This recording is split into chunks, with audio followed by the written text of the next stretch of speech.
Revelation chapter 19 verse 16, on his robe and on his thigh, he has this name written.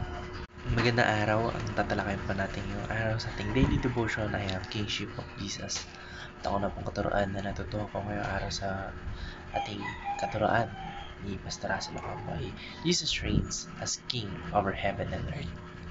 Ibig sabihin po, ang ating Panginoon sa Kristo daw po yung naghari o yung hari ng lahat.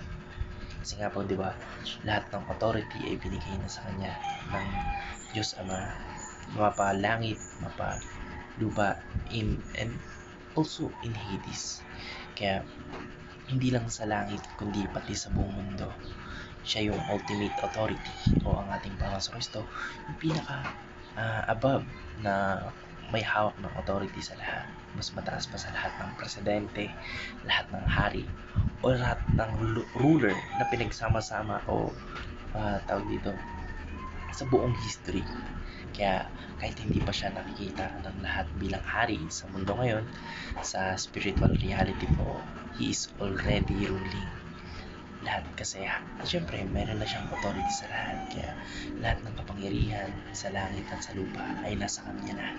At ang natutuhan ko naman po sa pangalawang katuroan ni Pastor Russell Ocampo ay Jesus colonizes the earth through His people.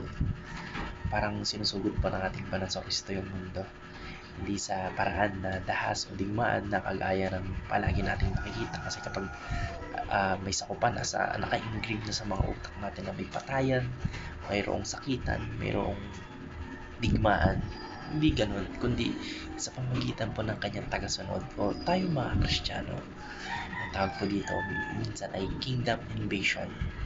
Dinadala po ng mga anak ng ating Panginoon Diyos, tayo mga mananampalataya, yung kultura ng langit dito sa lupa.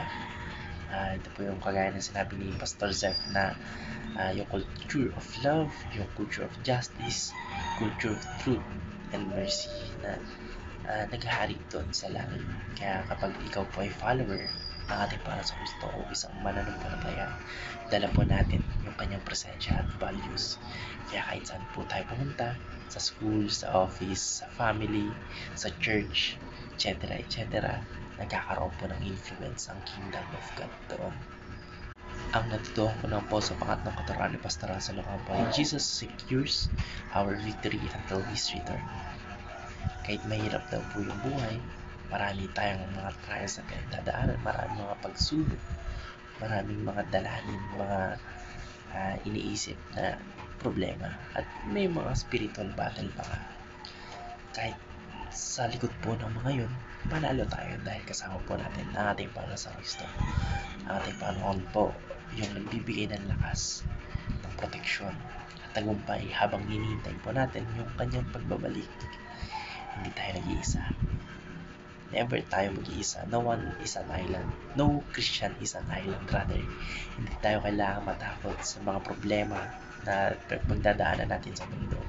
Kumbaga, parang coach po natin ang ating Panginoong Diyos, Yeso Cristo, na siguradong mananalo po yung team. Kaya, kahit mukhang talo po minsan, in the end, panalo pa rin. Ganun naman po palagi, di ba? Kung may tawag dito, may quote sila na ang bida ay sa umpisa nagpapabugbog. Tayo naman po mga Kristyano ay sa umpisa nagpapabugbog, pero in the end tayo pa rin po ang magwawagi. Kaya yun lamang po. Maraming salamat and God bless. Amen.